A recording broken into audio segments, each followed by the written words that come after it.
High exclusive viewers, চলুন আজকে আমরা রায়পুরা সম্পর্কে কিছু জেনে আসি। রায়পুরা উপজেলা দেশের একটি বৃহৎ উপজেলা। এর আয়তন প্রায় ৩১২.৭৭ বর্গ কিলোমিটার। ১৯ শতকের মাঝামাঝির দিকে এই রায়পুরা সদর থানা প্রতিষ্ঠিত হয়।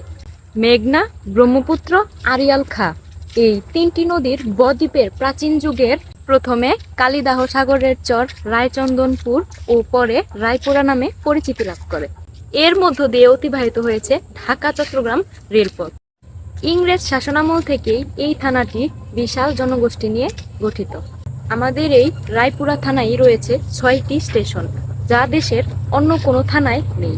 দেখেন, ট্রেনের কথা বলতে বলতে ট্রেন চলে আসলো। ওই যে দেখেন ট্রেন। রায়পুরা পৌরসভাটি ২৪টি ইউনিয়ন নিয়ে গঠিত। তাছাড়া প্রায় ৪০ বিঘার জমিতে গড়ে উঠেছে এই বিনোদন কেন্দ্র মরজাল ওয়ান্ডার পার্ক। আমাদের এই রায়পুরাতে রয়েছেন আরো অনেক জ্ঞানীগুণী মানুষ। তাদের মধ্যে রয়েছেন বীরশ্রেষ্ঠ মতিউর রহমান, প্রখ্যাত কবি শামসুর রহমান, প্রখ্যাত চিত্রশিল্পী মোহাম্মদ শাহাবুদ্দিন এবং প্রখ্যাত সাহিত্যিক রয়েছেন আলাউদ্দিন আল আজাদ। তাছাড়া ঘোরার মতো আরো রয়েছে প্রান্তশালা, ব্রিজ, ফেরিঘাট, ছোট ছোট ক্যাফে এবং রেস্টুরেন্ট। তো ভিউয়ার্স, অন্য এক ভিডিওতে তুলে ধরবো রায়পুরার আরো ইতিহাস। ভিউয়ার্স, এই অল্প কিছু সময়ে প্রায় ৩টা ট্রেন গেছে। ওই যে আরো ট্রেন যাইতেছে, দেখেন।